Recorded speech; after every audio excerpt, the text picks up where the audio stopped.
Coming off a weekend where we actually had to cancel a day of racing at Del Mar. Hurricane Hillary came in and did a lot of damage to San Diego, Southern California, different areas throughout.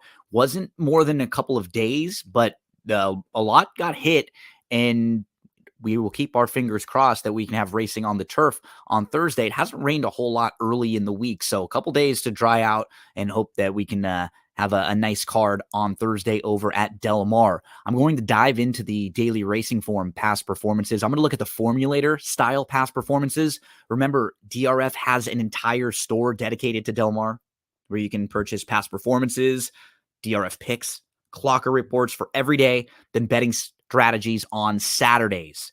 That's the Del Mar handicapping store at drf.com. They have a separate one for Saratoga as well. So everything that you need to succeed when you're playing the races at Del Mar at Saratoga, they have individual stores for you. Also, the past performances I'm going to look at, the formulator ones, you can get these for free with a DRF Bets account. So go sign up right now for a DRF Bets account. Use the promo code WINNING when you do, and they'll give you a $250 deposit match bonus. They'll also give you 10 free cards. A card is what we're going to look at. So a card is one track for one day. Once you have a DRF Bets account, every time you bet $50, they'll give you another card. So if you're wagering, you won't have to be spending money on past performances anymore with DRF Bets. Let's dive into Thursday at Del Mar. Let's start in race number 1 right off the bat with Gianola, the number 2 in here. So we can watch her debut race. That's what's nice about these style of past performances. We can watch the races, check out the charts, click on the pedigree, trainer, statistics, everything you need. We're looking at the number 4. She was the 4 in her debut race. Okay start. And then because they're all sort of lining up, she kind of takes back, gets kind of shuffled back a little bit, and it's probably farther back than they would have liked to be. Down on the inside, not in the greatest of spots there, but she does sort of push her way up to 5th down on the inside. She's about 4 lengths off, but you can see things are a little tight down there with those couple horses to her outside. She's never really able to kind of get comfortable. And even in front of her, there's not a lot of room right there. So not the easiest trip for a horse to debut first time out of the box. But I like the way she just sort of kept on running. Now she gets an opportunity to stretch her legs a little bit. And I thought she showed some solid late energy. And I really thought the gallop out was pretty good here. You could see the winner of this race, Double Jab, just goes on, opens up, and crushes. But watch Gianola win the battle down there. She finishes 4th. And then when you look at the gallop out, she's really going pretty well and building up some nice energy. Now she's going to stretch out and she's going to try the dirt. I say she. I said she a few times. He will stretch out. He will try the turf. He will try the dirt after that turf sprint. And one thing that this barn does so well is they show tons of improvement with horses making their second career start. We'll just take a look at the numbers here. So Andy Mathis is over a 5-year sample size with the last 116 starters they've had making their second start. They've won with 24 of them. That's 21% clip. That's a $2.53 ROI. That means for every $2 you bet, you're getting back $2.53, just blindly betting on every one of these horses making their second start.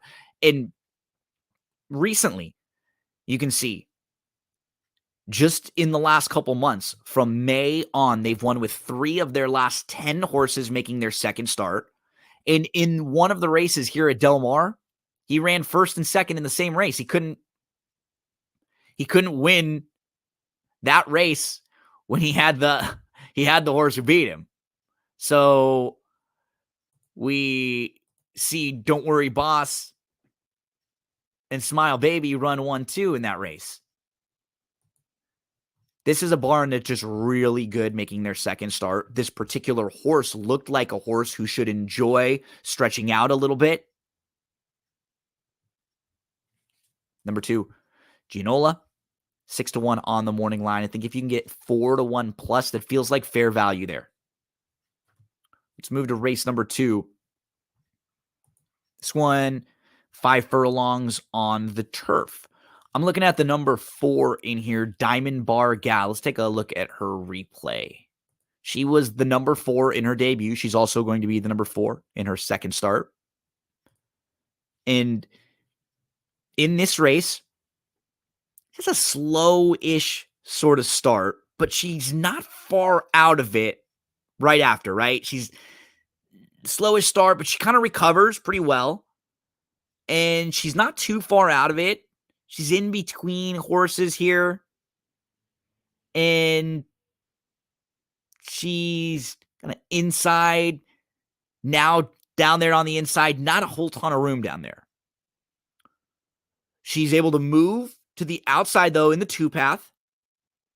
And again, it's not the easiest spot, but I like the fact that she kind of tries to go through that tight spot in her career debut. Now she's in between horses, and she's going to get an opportunity here to try to run down the top couple. But she's a little bit green here, right? She's just a little green. I thought this was a pretty good effort, though, because there's just no passing in this race. It's just a merry-go-round race. So not a lot of passing. She comes back on and just misses that third spot. I feel like she can gain a lot out of that. She's going in between horses. She was down on the inside. She shuffled around, and she was in a race where there wasn't any passing. Another barn that is excellent with that same move. Horses making their second start, just like we were talking about with the horse in the first race. So this barn, this one with 19 just horses, or those were first-time starters, and with horses making their second start, this barn is very good also. 20%, $1.70. The thing about the corner barn, they're really good with horses that are lightly raced. First-time starters, second-time starters. And so if a horse has shown some ability first time out and doesn't win, you can probably expect that they'll again be live and show that improvement second time out. Barn's really good with debuters and very good with second-time starters, and that's what Diamond Bar Gal is. 8-1 on the morning line, 5 or above. I think that's fair value on her. Let's shift over to race number 6. Let's take a look at $32,000 non-winners of 2. We're going to go to the outside. We're going to take a look at the number 9 in here, Numero Dix. So the blinkers come off for this guy, and this is going to be a career low. He actually hit this same sort of spot on June the 16th, and that's a race where he showed he belongs at this level. He's faced tougher in all of his career. He had a long layoff from October of 2021 to May of 2023. And since he's come back, he's had back-to-back races where they go really quick early. Look at the last few races that he's been in. They've been going really fast early on, so he gets outrun a little bit early. Let's watch that June 16th race. I thought it was a pretty good effort here on June the 16th. Numero Dix is the number 7 in the race that we're going to watch here. And he's a step slow. Then he's squeezed back at the start. So he's last. And now, watch, he's about 15 lengths out of it early on because they go pretty quick here. And this is like the second race in a row where he's about 15 plus lengths out of it early because they're flying early on. I don't know. I'm just looking at this race too, the 6th race. I don't know if they're going to go that fast early to where they separate like this. I don't know if there's that much early speed on paper, and that should be good for him. Like, there's enough to where it should be contentious. I think a couple different horses, but Numero Dix is way out of it. And now you can see he's on the inside and he starts to move. And he's all the way up the inside now to, 7th or so. But here he starts to get blocked again. He's just got nowhere to go. And now all the positioning that he gained, look, all those horses that he passed, they all passed him again now on the outside because he has nowhere to go. He's just waiting. He's just waiting back there. So now he gets around the horse who backed up into him. And you can see he's got that light blue cap, a turquoise. Now he shifts all the way to the outside. Remember, he was down inside. Now he comes all the way to the outside, alters course, and he closes a ton. He's not in our picture, but you're going to see him show up in just a second. And that's a good effort. And that was just his second start back after a year and a half off from October 2021 to May of 2023. Feels like this is the level for him. We know he just doesn't have a lot of speed, right? So you don't want to take much shorter than 4-1. He's 5 on the morning line. I wouldn't want to take shorter than 4 because of that, because there are a lot of versions of this race where they just don't go fast enough for him to get the trip. But if they do, if the 6 is pushing the pace a little bit, if you get some speed from the 5 stretching out, the 4 has the ability to be forwardly placed. The 3 is going to be forwardly placed. I don't know how fast all of them are, but it should be contentious, and I think it sets up well. Instead of maybe that runoff type races that he's been in recently. Numero Dix, the number 9, 5-1. Let's get to one more play on Thursday, one more race I was looking at. It's the 7th race, and it's a first level allowance race going 6.5 on the dirt for fillies and mares 3-year-olds and up. The 1 Jensko comes off of an impressive maiden score. She's going to take money. And then the 4 Pleasant is a Baffert maiden winner who was second when she faced winners. She's also going to take money. Both of those horses are going to take a ton of support. I could see them impacting each other based on running style. The 1 horse has the rail draw. She made an early move to the lead. It's not going to be the easiest spot for her if she wants to sit really close in here.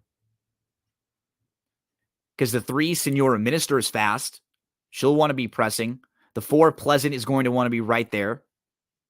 It's not as if Indy Star is like slow. I don't think she's as fast as some of these others. But Golden Prayer is very quick. So between Golden Prayer, Pleasant, Senora Minister, Jensko, it may not be an easy spot for this one down on the rail. And I'm going to look to the horse who I think could sit a really nice trip in here. That's the 2 Essential Business. They tried the turf with her again last time out. She's just not as good on the grass. We can see. She's run some okay races on there, but she's just better on the dirt. She tried a mile last time out, which is also a little farther than she wants.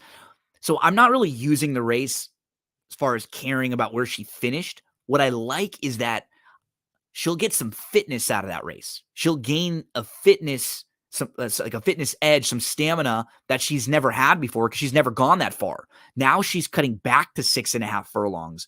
I think she could sit in a really good spot here, maybe sit in 3rd or 4th behind some of those speeds. She's very honest. She might not be as good down the line as a horse like Jensko or a horse like Pleasant, but in this race, she may get a really nice trip. I think she could be a little dismissed in here because of that poor turf race last time out. Just eliminate the turf form. Essential Business, 6-1 on the morning line. If we can get anything 4-1 plus, I think that's very fair value on her in this spot. There's a look at some plays for Del Mar on Thursday. Remember, Del Mar handicapping store at drf.com, and you can get free past performances with DRF bets. Good luck playing.